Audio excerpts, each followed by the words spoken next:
Hey everybody, I'm Leon Kay, Executive Editor at Triple Pundit, and joining me at this moment is Emma Stewart. She is Netflix's Sustainability Officer, and also joining us is Clinton Moloney. He is the Managing Director of Sustainability Solutions at Engie Impact. So let's go ahead and dive in right now. Emma, why don't you start off? Could you walk us through Netflix's net zero strategy and what your targets are? Sure, it'd be my pleasure. Netflix plus nature is the name of our target, which is to achieve net zero greenhouse gas emissions by the end of 2022, so next year. And what that entails is a combination of science-driven internal emissions reductions, coupled with investments in the power of nature to stabilize the climate. So that's interesting because most of these net zero goals I've heard is 2030, but you're having targets on sites on next year, correct? Did I hear That's you correctly? correct. All right. So then Clinton, so you're working closely with Netflix on this strategy. Tell us about the process. Sure. Well, Emma has mentioned a really important key word, and that's science-based. So part of the work that we've been doing with Emma and with Netflix is making sure that they had that scientific basis to ensure that her ambition and Netflix's ambition around net zero really is very well founded, in fact. So how do we assemble those facts in a way across a very distributed business that lets us know where to focus and how to move quickly? I'd say that's the first piece. And then the second piece in terms of our work with Emma is really supporting some of their other key elements of the ambition around what to take responsibility for. So, Emma and Netflix's approach is, when in doubt, take responsibility for that part of the footprint. And that's required us to look at, how do we make sure that we've got the scientific basis to do those things and that we're making good choices. So that's interesting. The science-based part truly is important, but I have to admit I'm a little stuck on this 2022. It's really ambitious. So Emma, how do you plan to make this vision a reality? Well, so we apply a framework that I actually use with my own family, which is we take our household and we try to optimize, then electrify, and then decarbonize. So OED. And what does that mean? So optimize means eliminating waste, squeezing out energy and fuel that we don't need to use. And so for our own home, as an example, we put in LED lighting. We did an energy audit to understand what equipment upgrades we could do. And what that did was saved us money on our utility bill. Then secondly, we electrified where we could. So we swapped out our hybrid car for an electric car. Now my children enjoy charging the car, which was not something they could do with a fuel-powered car. And then as a third step, we decarbonized the electricity that serves both our house and now our car. So OED. The same applies to Netflix. We're applying this rubric in a step change fashion. So wherever possible, we're looking for energy efficiency, optimization of fleet, optimization of schedule, as well as opportunities to upgrade equipment. As one example, in the production business, lighting is really important. And what we've seen is an embrace of LED lighting, which is about 75% more energy efficient than the conventional bulbs, but also produces less heat, which means we have to spend less energy cooling the space. And because it expends less heat, the makeup doesn't melt quite as badly for our cast, for our talent. So it's kind of a win-win-win.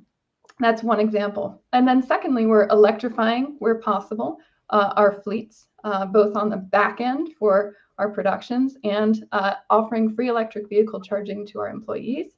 And then we're decarbonizing what energy is left, the energy that is unavoidable that we need to use, by buying cleaner energy through renewable energy credits, through local utilities, and where necessary, investing directly in clean energy projects. I've got to tell you, I've heard a lot of plans and quite frankly pitches about these net zero plans. I haven't heard one yet talking about how somebody is saying how this is what we're doing at home and this is how we're applying it company-wide. So this is quite exciting, and I'm not just saying that because I just finished binge watching Never Have I Ever. But anyhow, Clinton, so I'm curious, you've worked with a number of top companies on climate strategies. So help us wrap our heads around this. How did that experience, that prior experience, inform the strategy that you've been developing with Netflix? Yeah, so I would say our view, Leon, when it comes to what works in terms of strategy is very much informed about, you've got to have the great plan, but the way in which you put that plan together has got to make implementation inevitable, right? So we are not working with Emma on putting together a very detailed plan that sits on the shelf. We are working with her to mobilize the organization against these very ambitious targets that she is supporting. And so that is, I think, a distinctive view on strategy, that we're looking to create a movement inside all of the clients that we work with so that folks know how their job or role needs to shift in order to support the net zero ambition and agenda. So, some of the things that we're supporting Emma on today, including looking at some very interesting technologies that will be a key piece of the decarbonization agenda. So, how do you find those technologies? How do you evaluate those? How quickly can you get those deployed? Because I think the genius about the strategy that Emma has created and is following is because net zero has to happen at 2022, it means that everything you're doing today is immediate. It's not the next person's job to figure out how to do it. It's all of the people you're working with today. And Emma has a vast ecosystem of suppliers and partners that she works with. And having that ambition with a very tight deadline means that they are now working immediately in supporting that agenda. And we're just seeing all kinds of innovations occur, Leon. And to me, that is the genius of this strategy. It's some clear ideas, a focus on implementation and mobilization, and extending to that ecosystem to drive innovation so that Emma can get the kind of technology she needs at prices that make sense. So I'm curious, so got a really compressed time frame here. So as Emma, I'd like to know, as you're acting on the strategy and implementing it, what do you see as one of the first big action items for reducing or even eliminating Netflix's emissions?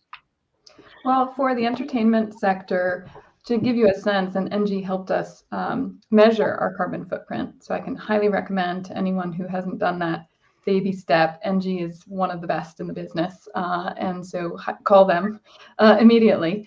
What we found from measuring across 2 different years to get a nicely representative set of years was that the physical production of film and television shows was 50 to 60%, depending upon the year, of the total carbon footprint. And that's in part because we took, as Clinton was saying, we took responsibility for any title that was then branded as Netflix, even if we didn't have direct operational control over that show's physical production. So what that does is focuses the mind that we need to look at the internal reductions associated with physical production. And where are the emissions coming from there? They're coming largely from fuel and electricity.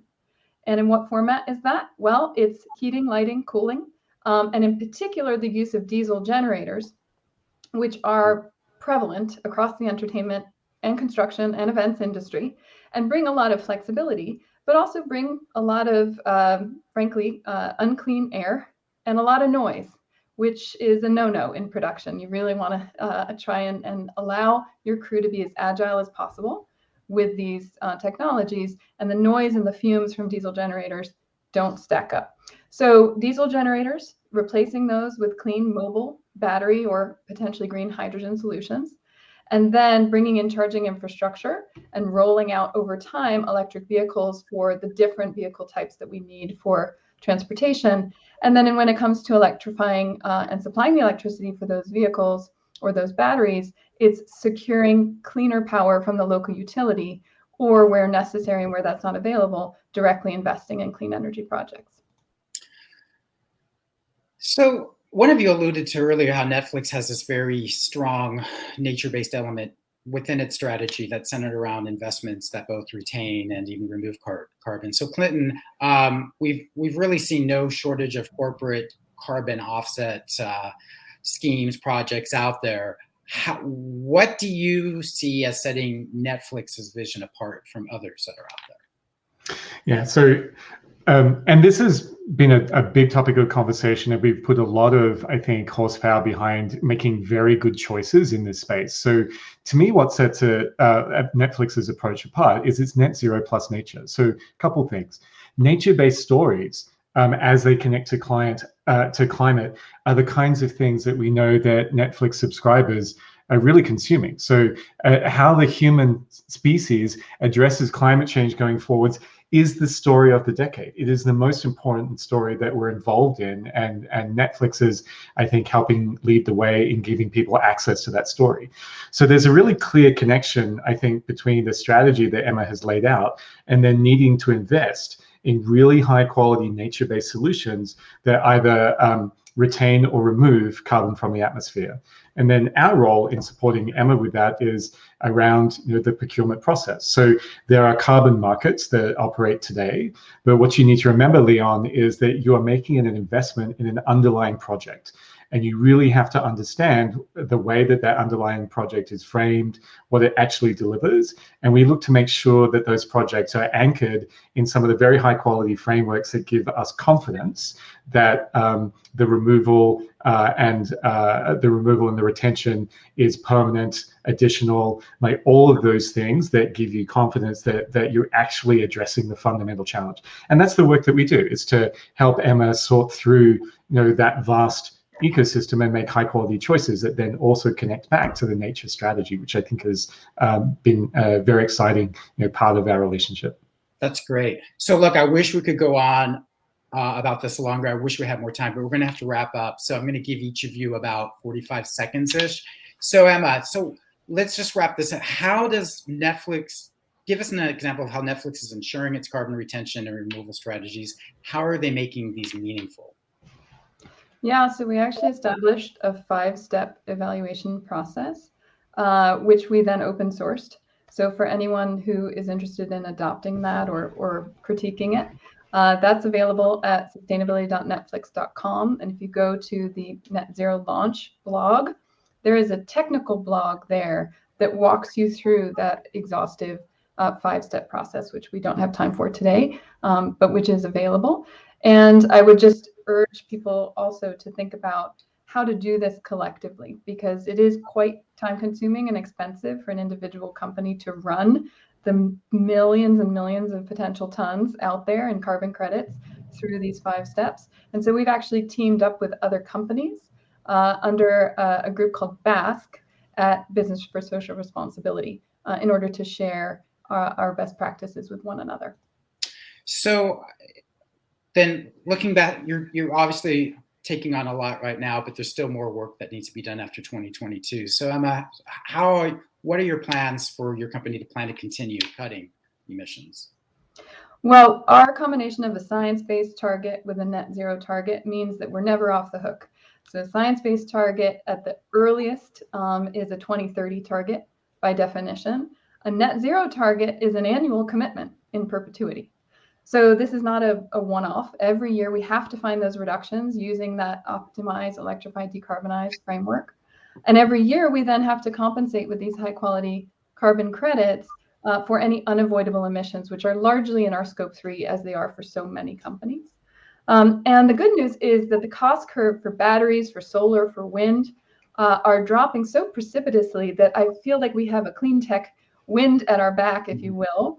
The economics are heading in the right direction.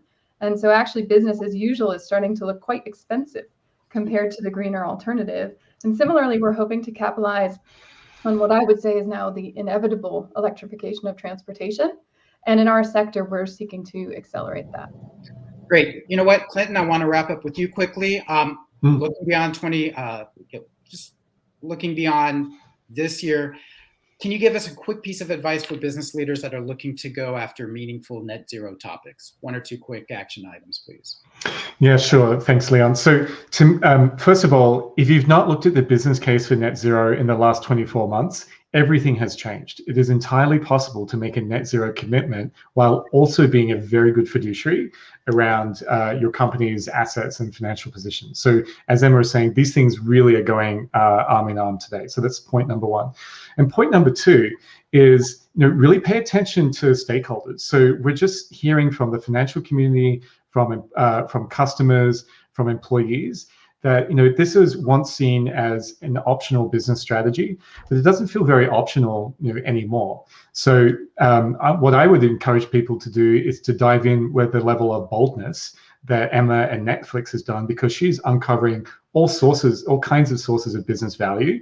By engaging with her ecosystem, there's all kinds of innovations that are coming to light. And now's the moment. Like, if you look at the IPCC report, there is no time to waste, and there's a lot that can be accomplished by diving in. Fantastic. So again, to learn more about Netflix's sustainability strategy, go to sustainability.netflix.com. That's a wrap. Again, I'm Leon Kay. Thanks so much for joining us, and we'll continue in a bit. Thank you. Thanks, Leon.